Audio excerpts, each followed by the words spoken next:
মেহরবানি করে দোয়া করে চাই আল্লাহ যেন আপনাদের মাধ্যমে আমার মাসুম বাচ্চার সুস্থ বিচারের আল্লাহ ব্যবস্থা করে দেন।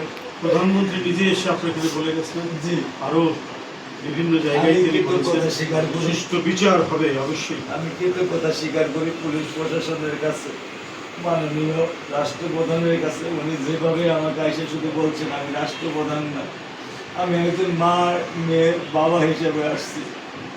আমি বলছিলাম স্যার আপনার আসতে অনেক কষ্ট, অনেক প্রটোকল, অনেক কিছু, স্যার আমি আপনার কাছে আসি, আপনি যা বলতেছেন আমি শুনবো। উনি আমার কথা রাখেন না। উনি বলছেন না, আমি একজন মেয়ের বাবা হিসেবে আমি একজন মেয়ের বাবার কাছে আসবো। আমি ওনাকে না করতে পারি নাই। এই গরিবের ঘরে ওনার মধ্যে এগুলো সরল সরল মানুষ আসবেন, এটা কিন্তু আমি মেয়ে হারায় আসবেন এটা তো আমি চাই না। আমার মেয়ে হারায় উনি আমার কাছে আসবেন, আমি তো এটা চাই নাই। আমি গরিবে হারাতেছি, কিন্তু আমার বুকে আমার পরিবার জন, আমার মালিক, আমার বাবা, ওরে স্যার আমি একটা মিনিট থাকতে পারতাম না। 8টা বাজলে ফোন দেওয়া শুরু করতো, বাবা তুমি কখন আসবা, বাবা কখন আসবা, কেন মা, আমি বারান্দায় তাকায় দেখবো বাবা তুমি আসবা, আমাকে নিচে নিচে নামাই একটু ঘুরাবা। আমি কখনোই ওকে একা ছাড়তাম না, কখনো আমি ওকে একা ছাড়তাম না। কিসমত ছিল আমার বাচ্চা। আল্লাহ সত্য এটার ভাষা নাই, আপনাকে সান্ত্বনা দেওয়ার ভাষা নাই। আল্লাহ। সত্য কথা।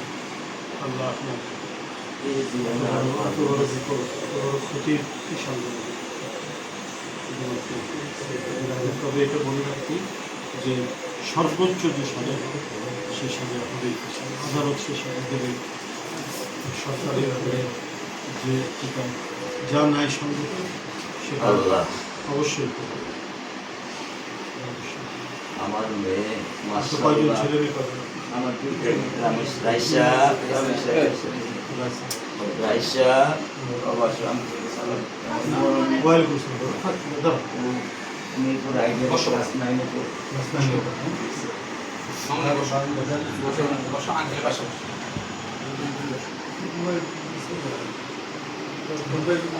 কোন বিষয়ে ছিলেন? কোন ক্লাসে পড়ো বাবা তুমি? এখন 9-এ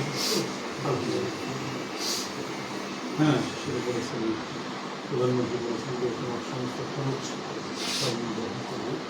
আমরা আজকেও এসছি ওনার পক্ষ থেকে, প্রধানমন্ত্রীর পক্ষ থেকে আমরা এসেছি ঈদের দিনে তোমাদের সবার সাথে একটু দেখা করবো।